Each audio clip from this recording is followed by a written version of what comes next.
the pulse of the earth beneath your feet. Can you feel the beat? Can you feel the beat? The pulse of the earth beneath your feet. Praise God, praise God, praise God.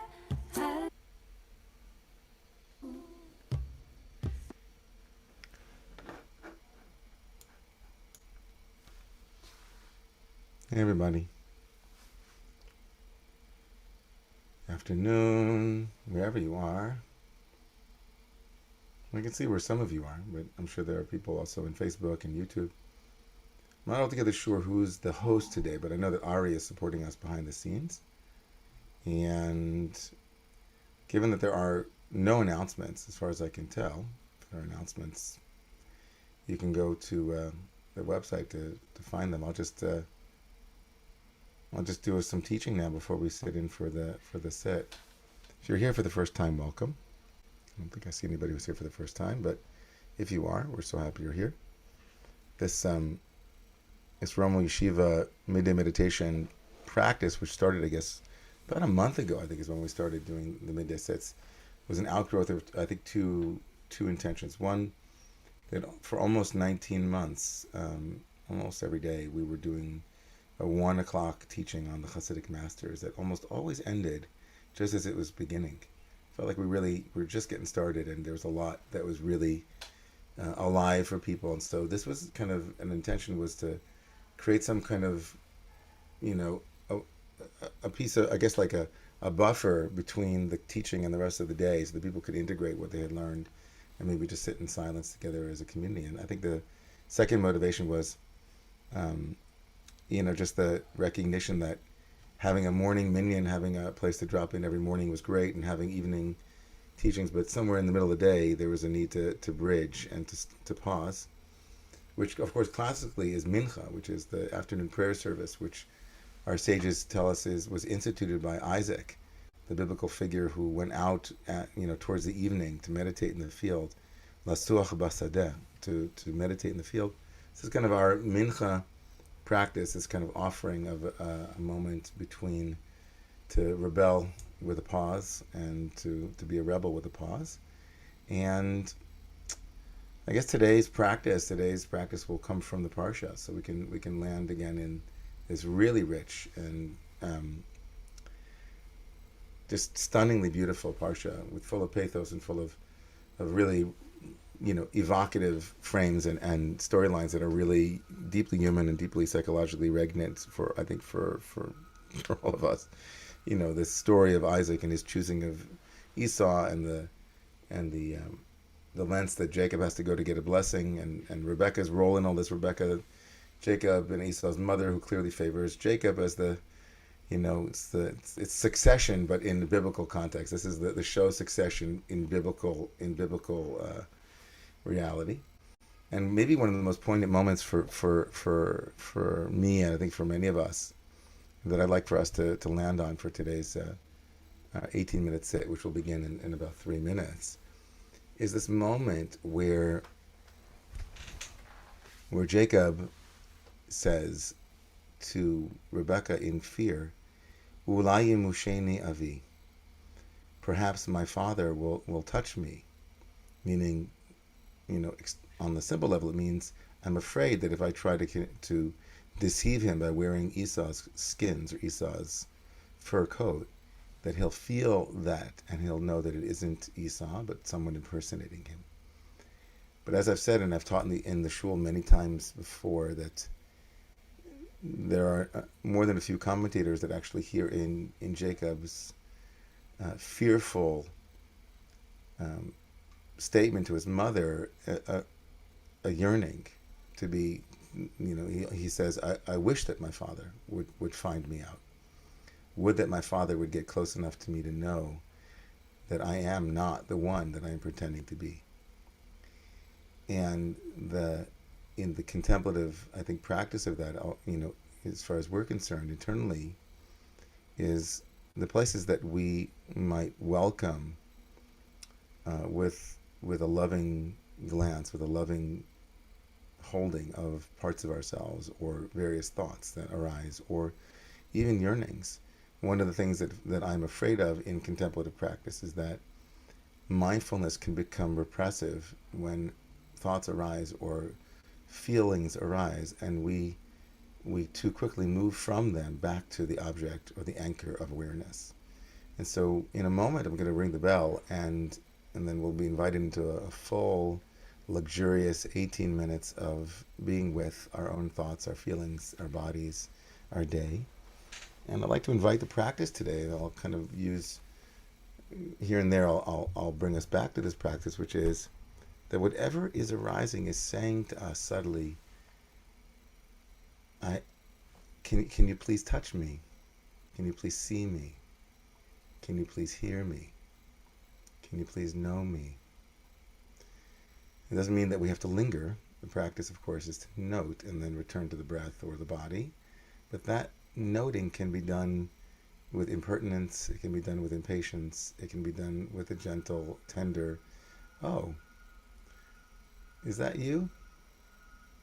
Dressed in those skins? Is that you dressed in ambition, dressed in distraction? So we'll begin inviting you to bring your full awareness to the sounding of the bell.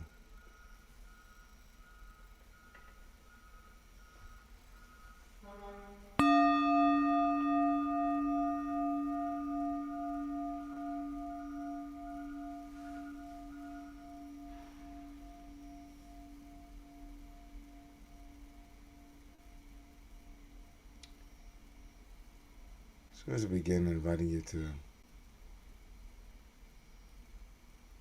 bring your awareness, to gently direct your awareness to what you hear around you in the room, whatever sounds are of their own accord arising, and noticing what you hear, that there's no effort in hearing, just awareness of what is being heard.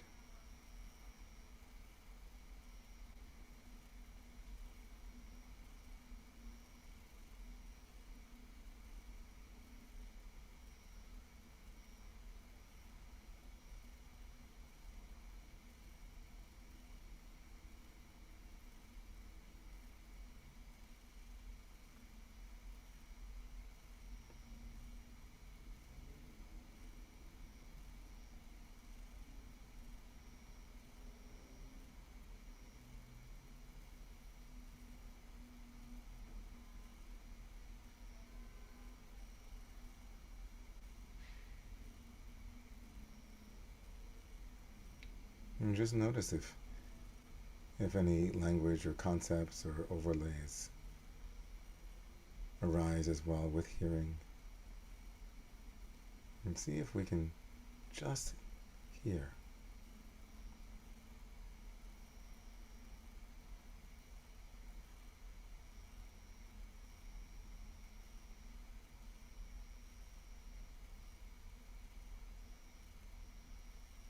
And then bringing awareness with the same attention into the body. Noticing sensations, and even noticing if an idea of the body part where the sensation is noticed is overlaid. Oh, foot. See if we can let go of all of the labels and just notice sensation.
now as you bring awareness to your breath, if you've been on the breath, noticing the sensation of breath entering and leaving the body, or if you've been aware of sensation,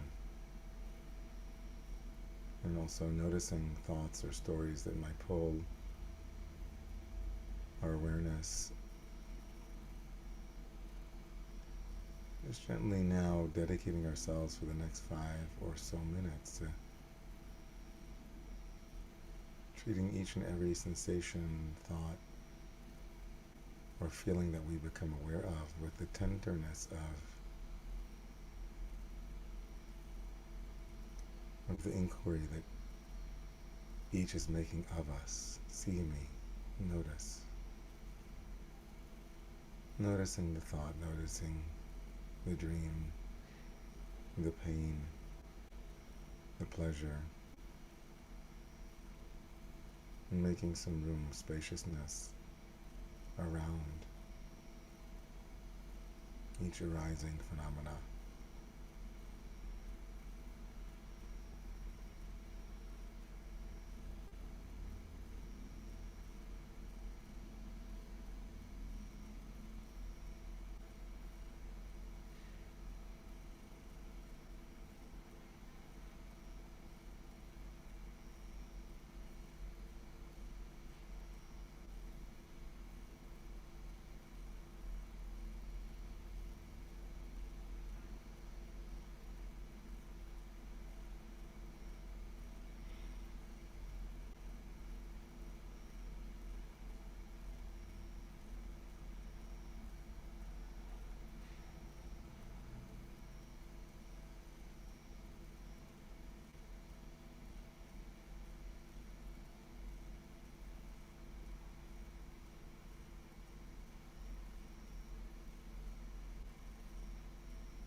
I invite you in the last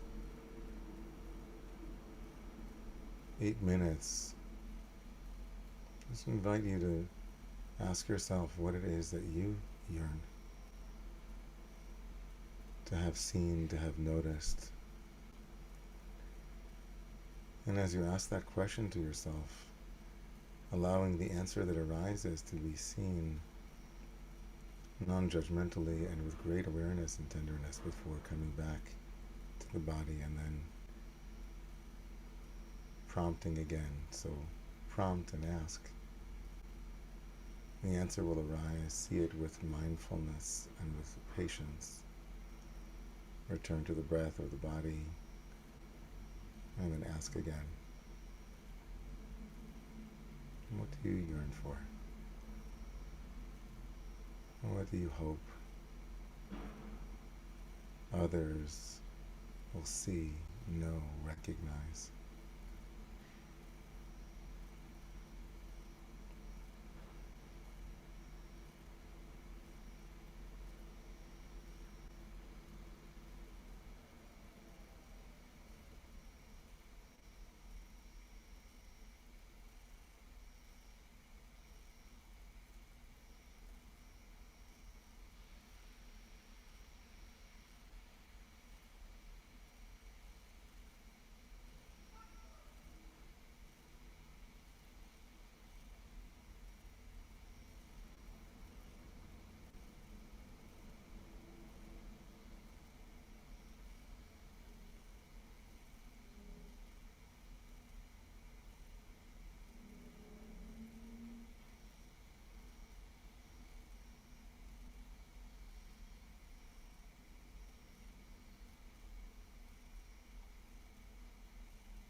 last minute and a half sitting together today, I invite you to bring awareness back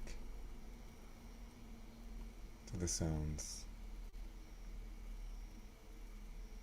and maybe even the sights in the room. If you feel comfortable, open your eyes and just noticing the immediacy of hearing or seeing or sensing, and seeing if we can drop the labels and ideas that we immediately often attach to the very proximity of experience, immediacy.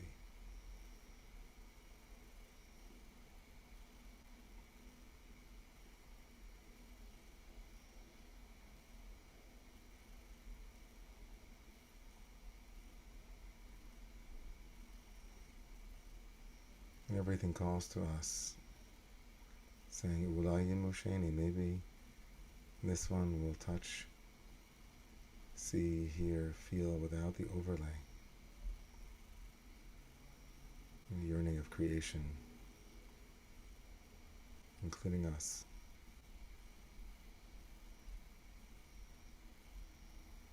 No separation, just this.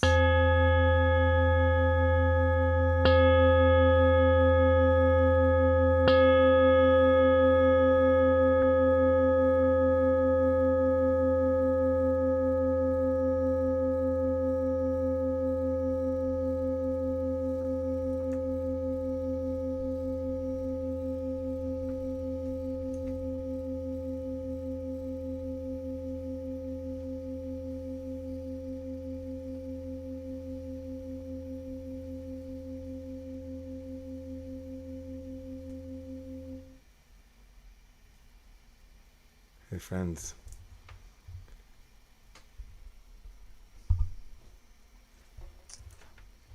I hope that you're able to listen deeply to your heart's yearnings. Practice non-judgmental receptivity, receiving.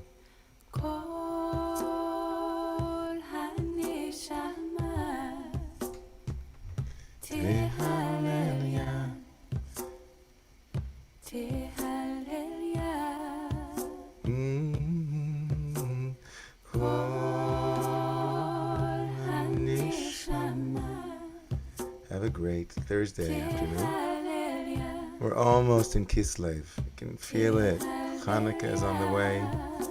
The days will get shorter, but the light will get stronger inwardly before we see it. Hope you have a great end of the day. And see some of you tomorrow morning for Minyan, some of you for Hasidic Masters and meditation tomorrow, but Shabbos also tomorrow night. Some of you maybe this afternoon at the One God Clapping class. Looking forward to that too. Okay. Or one Aunt Joni clapping. I see one Aunt Joni clapping. Okay, everybody.